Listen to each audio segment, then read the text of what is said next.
ಅಸ್ಸಲಾಮು ಅಲೈಕುಂ ವರಹಮತುಲ್ಲಾಹಿ ಬರ್ಕಾತುಹು. ಎಲ್ರಿಗೂ ನಮಸ್ಕಾರ. ನಾನು ಕನ್ನಡದಲ್ಲಿ ಮಾತಾಡ್ತೀನಿ, ಯಾಕಂದ್ರೆ ಎಲ್ಲ ನಮ್ಮ ಧರ್ಮದ ಮುಖಂಡರು ಆಲ್ರೆಡಿ ಉರ್ದುದಲ್ಲಿ ಮಾತಾಡಿದ್ದಾರೆ. ಸಿಂಪಲ್ ಆಗಿ ಜಾಸ್ತಿ ಏನು ಮಾತಾಡಲ್ಲ, ಯಾಕಂದ್ರೆ ಈಗಾಗಲೇ ನಮ್ಮ ಬಶೀರ್ ಸಾಹೇಬರು ಆಗ್ಲಿ, ನಮ್ಮ ಧರ್ಮದ ಗುರುಗಳಾಗ್ಲಿ ಎಲ್ಲ ನಿಮ್ಗೆ ವಕ್ಫ್ ಬಗ್ಗೆ ಏನೇನು ಮಾಡಬೇಕಾಗಿತ್ತು, ವಕ್ಫ್ ಅಂದ್ರೆ ಏನು, ಅದ್ರ ಬಗ್ಗೆ ಎಲ್ಲ ಡೀಟೇಲ್ ಆಗಿ ಹೇಳ್ಬಿಟ್ಟಿದ್ದಾರೆ. ನಾನು ಎರಡು ಮಾತನ್ನ ಹೇಳ್ಬಿಟ್ಟು ನನ್ನ ಮಾತನ್ನ ಮುಗಿಸ್ತೇನೆ. ಇಂಡಿಯನ್ ಕಾನ್ಸ್ಟಿಟ್ಯೂಷನ್ ಬಗ್ಗೆ ಮಾತ್ರ ಯಾವ ರೀತಿ ಈ ವಕ್ಫ್ ಅಮೆಂಡ್ಮೆಂಟ್ಸ್ ಬಿಲ್ ಬಗ್ಗೆ ಯಾವ ರೀತಿ ವೈಲೇಷನ್ ಆಗ್ತಾ ಇದೆ ಅದ್ರ ಬಗ್ಗೆ ಮಾತ್ರ ನಾನು ಹೇಳ್ಬಿಟ್ಟು ನನ್ನ ಮಾತನ್ನ ಮುಗಿಸ್ತೀನಿ.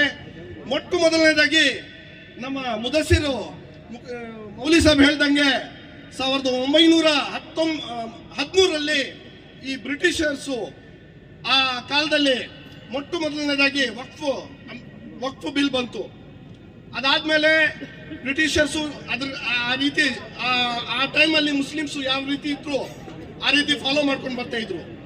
ಮತ್ತೆ ಅದರಲ್ಲಿ ಅಮೆಂಡ್ಮೆಂಟ್ಸ್ ತರ 1923 ಮತ್ತೆ ವಕ್ಫ್ ಮುಸಲ್ಮಾನ್ ವ್ಯಾಲಿಡೇಟಿಂಗ್ ಆಕ್ಟ್ 1923 ಅಂತ ಬಂತು. ಮತ್ತೆ ಅದೇ ರೀತಿ ಸುಮಾರು ಅಂದ್ರೆ 7 ರಿಂದ 8 ವರ್ಷ ಆಕ್ಟ್ ಅನ್ನ ಫಾಲೋ ಮಾಡಿದ್ರು. ಮತ್ತೆ 1930 ಮತ್ತೆ ಇನ್ನೊಂದ್ಸತಿ ಚೇಂಜ್ ಆಯ್ತು. ಅದೇ ರೀತಿ ನಮ್ಮ ಬಶೀರ್ ಸಾಹೇಬ್ರು ಹೇಳ್ದಂಗೆ ಫೈನಲ್ ಆಗಿ 1955 ಈ ಆಕ್ಟ್ ಫೈನಲೈಸ್ ಆಯ್ತು.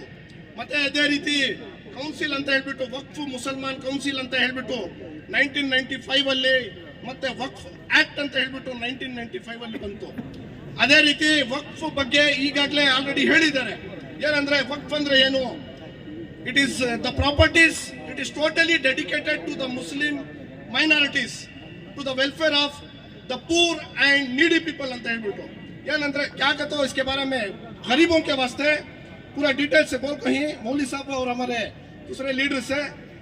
और ಮತ್ತೆ ಬೇರೆ ಸಬ್ಜೆಕ್ಟ್ ಏನಂದ್ರೆ ಈ ವಕ್ಫ್ ಅಮೆಂಡ್ಮೆಂಟ್ ಆಕ್ಟ್ 2025 ಈ ಆಕ್ಟ್ ಬಗ್ಗೆ ನಾನು ಎರಡೇ ಮಾತನ್ನ ಹೇಳ್ಬಿಟ್ಟು ನನ್ನ ಮಾತನ್ನ ಮುಗಿಸ್ತೇನೆ, ಯಾಕಂದ್ರೆ ಟೈಮ್ ಈಗಾಗಲೇ ಜಾಸ್ತಿ ಆಗಿದೆ. ಇದರಲ್ಲಿ ಸುಮಾರು ಅಂದ್ರೆ 49 to 50 ಅಮೆಂಡ್ಮೆಂಟ್ಸ್ ಮಾಡಿದ್ದಾರೆ. ಸುಮಾರು ಅಂದ್ರೆ 49 ರಿಂದ 50 ಅಮೆಂಡ್ಮೆಂಟ್ಸ್ ಮಾಡಿದ್ದಾರೆ. ಇದು ಎಲ್ಲ ಯಾವ ರೀತಿ ನಮ್ಗೆ ತೊಂದರೆ ಕೊಡ್ತದೆ ಅಂದ್ರೆ ಈ ವಕ್ಫ್ ಬೈ ಯೂಸರ್ಸ್ ಅಂತ ಹೇಳ್ಬಿಟ್ಟು ಮೊಟ್ಟ ಮೊದಲನೇದಾಗಿ ಒಂದು ವರ್ಡ್ ಈಗಾಗಲೇ ಸುಪ್ರೀಂ ಕೋರ್ಟ್ ಅಲ್ಲಿ ಸುಮಾರು ಅಂದ್ರೆ 100 ರಿಂದ 120 ಪಿಟಿಷನ್ಸ್ ಪೆಂಡಿಂಗ್ ಇದೆ. ಆಲ್ರೆಡಿ ಅಸದುದ್ದೀನ್ ಅವೈಸಿ ಸಾಹೇಬ್ರಾಗ್ಲಿ ಮತ್ತೆ ಸುಮಾರು ಮುಸ್ಲಿಂ ಮುಖಂಡರಾಗ್ಲಿ ಇದ್ರ ಬಗ್ಗೆ ಪಿಟಿಷನ್ಸ್ ಅನ್ನ ಸುಪ್ರೀಂ ಕೋರ್ಟ್ ಅಲ್ಲಿ ಪೆಂಡಿಂಗ್ ಇದೆ. ಅದರಲ್ಲಿ ಮಿಸ್ ಪಿಟಿಷನ್ 269/2025 ಅಂತ ಹೇಳ್ಬಿಟ್ಟು ಅದರಲ್ಲಿ ಆರ್ಡರ್ಸ್ ಆಗಿದೆ. ಏನಂದ್ರೆ 3 ಪಾಯಿಂಟ್ಸ್ ಮೇಲೆ ಆರ್ಡರ್ ಆಗಿದೆ. ನಾನು ಈ 2 ಮಾತನ್ನ ಹೇಳ್ಬಿಟ್ಟು ಮುಗಿಸ್ಬಿಡ್ತೀನಿ, ಯಾಕಂದ್ರೆ ಈಗಾಗಲೇ ಹೇಳ್ತಾ ಇದ್ದಾರೆ. ವಕ್ಫ್ ಬೈ ಯೂಸರ್ಸ್ ಅಂತಾರೆ. ಅದ್ರ ಬಗ್ಗೆ ಏನಂತಾರೆ ಅಂದ್ರೆ ಸುಮಾರು 100 ವರ್ಷಗಳಿಂದ ನಾವು ಪ್ರಾಪರ್ಟೀಸ್ ಅನ್ನ ಅನುಭವಿಸ್ಕೊಂಡು ಬರ್ತಾ ಇದ್ದೀವಿ. ಅದ್ರ ಬಗ್ಗೆ ಡಾಕ್ಯುಮೆಂಟ್ಸ್ ಯಾರಾದ್ರೂ ಕೇಳಿದ್ರೆ ಕೊಡ್ತಾರಾ, ಯಾರ ಹತ್ರ ಆದ್ರೂ ಇರತ್ತಾ? ಇವ್ರು ತಾತಂದು ಫಾರ್ ಎಕ್ಸಾಂಪಲ್ ತಾತಂದಾಗ್ಲಿ ಒಂದು ಡೆತ್ ಸರ್ಟಿಫಿಕೇಟ್ ಆಗ್ಲಿ, ಬರ್ತ್ ಸರ್ಟಿಫಿಕೇಟ್ ಆಗ್ಲಿ, ಬೇರೆ ಡಾಕ್ಯುಮೆಂಟ್ಸ್ ಕೇಳಿದ್ರೆ ನಮ್ಮ ಕೈಯಲ್ಲಿ ಕೊಡಕ್ ಆಗಲ್ಲ. ಮೋದಿಜಿ ಆಗ್ಲಿ ಅವ್ರ ತಾತಂದು ಇಲ್ಲ ಅಂದ್ರೆ ಅವರು ಮುತ್ತಾತಂದು ಡೆತ್ ಸರ್ಟಿಫಿಕೇಟ್ ಕೊಡಕ್ ಆಗತ್ತಾ? ಆ ರೀತಿ ಅದ್ರ ಬಗ್ಗೆ ಸುಪ್ರೀಂ ಕೋರ್ಟ್ ಕೂಡ ಪ್ರಶ್ನೆ ಮಾಡಿದೆ. ಏನಂದ್ರೆ ಆಲ್ರೆಡಿ ಈ ರೀತಿ ಡಾಕ್ಯುಮೆಂಟ್ಸ್ ಅನ್ನ ಕೇಳೋದು ಇಟ್ ಇಸ್ ವೈಲ್ಡ್, ಇದೆಲ್ಲ ಕೇಳಕ್ ಬರಲ್ಲ ಅಂತ ಹೇಳ್ಬಿಟ್ಟು ಆ ವಕ್ಫ್ ಬೈ ಯೂಸರ್ಸ್ ಫಾರ್ ಎಕ್ಸಾಂಪಲ್ ನಮ್ ದರ್ಗಾನೇ ಇದೆ. ನಮ್ ದರ್ಗಾ ಬಂದು ಸುಮಾರು 870 ವರ್ಷಗಳಿಂದ ನಾವು ಅನುಭವಿಸ್ಕೊಂಡು ಬರ್ತಾ ಇದ್ದೀವಿ. ದರ್ಗಾದು ರೆಕಾರ್ಡ್ಸ್ 800 1000 ವರ್ಷದ್ದು ಡಾಕ್ಯುಮೆಂಟ್ಸ್ ಕೊಡಿ ಅಂದ್ರೆ ಯಾರು ಕೊಡ್ತಾರೆ?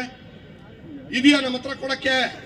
ಈ ರೀತಿ ನಮ್ಮನ್ನ ತೊಂದರೆ ಕೊಡ್ಬೇಕಂತ ಉದ್ದೇಶದಿಂದ ಈ ಒಂದು ಆಕ್ಟ್ ಅನ್ನ ತಂದಿದ್ದಾರೆ. ಮತ್ತೆ ಸುಮಾರು ಅಂದ್ರೆ ನಮ್ಮ ದೇಶದಲ್ಲಿ ಹೆಚ್ಚಿನ ಪ್ರಾಪರ್ಟೀಸ್ ಅಂದ್ರೆ ವಕ್ಫ್ ಬೋರ್ಡ್ ಪ್ರಾಪರ್ಟೀಸ್ ಇತ್ತು. ಇವೆಲ್ಲ ಲಪ್ಟಾಯಿಸಬೇಕು, ಇವೆಲ್ಲ ಉದ್ದೇಶ ಇಟ್ಕೊಂಡು ಈ ಗವರ್ನಮೆಂಟ್ ಈ ಆಕ್ಟ್ಸ್ ಅನ್ನ ತಂದಿದೆ. ಮತ್ತೆ ಇನ್ನೊಂದೇನಂದ್ರೆ 2 ಮೆಂಬರ್ಸ್ ಅನ್ನ ನಾನ್ ಮುಸ್ಲಿಮ್ಸ್ ಅನ್ನ ಈ ಒಂದು ಆಕ್ಟ್ ಅಲ್ಲಿ ತಗೊಂಡ್ ಬರ್ತಾ ಇದ್ದಾರೆ. ಏನಂದ್ರೆ ಯಾರಾದ್ರೂ ಇಬ್ರು ನಾನ್ ಮುಸ್ಲಿಮ್ಸು, ಅದು ಹಿಂದೂಗಳಾಗ್ಲಿ, ಅಂಥವ್ರನ್ನ ಆ ಕಮಿಟಿಯಲ್ಲಿ ಸೇರಿಸೋದು. ಇದ್ರ ಬಗ್ಗೆ ಕೂಡ ಸುಪ್ರೀಂ ಕೋರ್ಟ್ ಅಲ್ಲಿ ಪ್ರಶ್ನೆ ಆಗಿತ್ತು.